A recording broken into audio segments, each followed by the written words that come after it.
getting there. But however it did, I'm very glad that it's been taken down. This is, extremely offensive, extremely inappropriate imagery, has absolutely no place in our country, goes 100% contrary to values that all of us here share. It is racist. It's shocking. It's sickening. And we should all be disgusted by it. But I think we also need to make sure we're not distracted by it as well. I mean, the president's had a very bad series of weeks here with respect to ICE and the killings that have taken place and the detentions and how that's flipped the issue on him.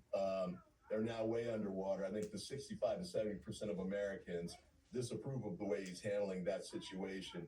And there are others like that, too. The economy. He's failing to focus on bringing down the high costs and increasing costs of things like rent and groceries and utilities. And the American people are like, wait a second, we voted for you to try and address those issues. You're dealing with everything else but that.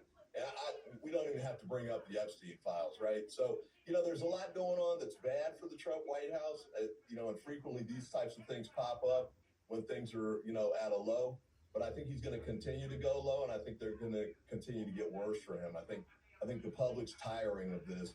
Even the MAGA dieharders, I think, losing some patience for all this kind of nonsense. We have shifting narratives, apparent lies, and the president not taking responsibility for his actions and the consequences of it. We need to really be clear here. The president was drawing from a deep, toxic well of racist tropes going back to at least the 1850s with scientific racism. This notion that Black people are most closely related to apes and gorillas and simians, such that they are subhuman and sub-citizens. And since this president has called into question President Obama's birthplace and his legitimacy, credibility as a citizen, this is true to form. So in other words, this is incredibly offensive. It is not entirely new. Let's talk about with our political panel. Legal and political strategist Katie Zachariah on the right, and on the left, Brian Tyler Cohen, host of the podcast No Lie with Brian Tyler Cohen. Welcome back to both of you. Thanks for being here.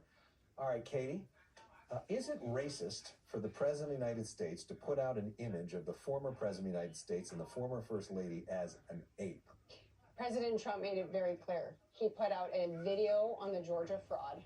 And within that video was an unedited portion of a reel that went up and should have been clipped by his staffer when he said it. He said, I didn't see it. He just made this statement on Air Force One. I didn't see it. The staffer was supposed to clip it. It wasn't.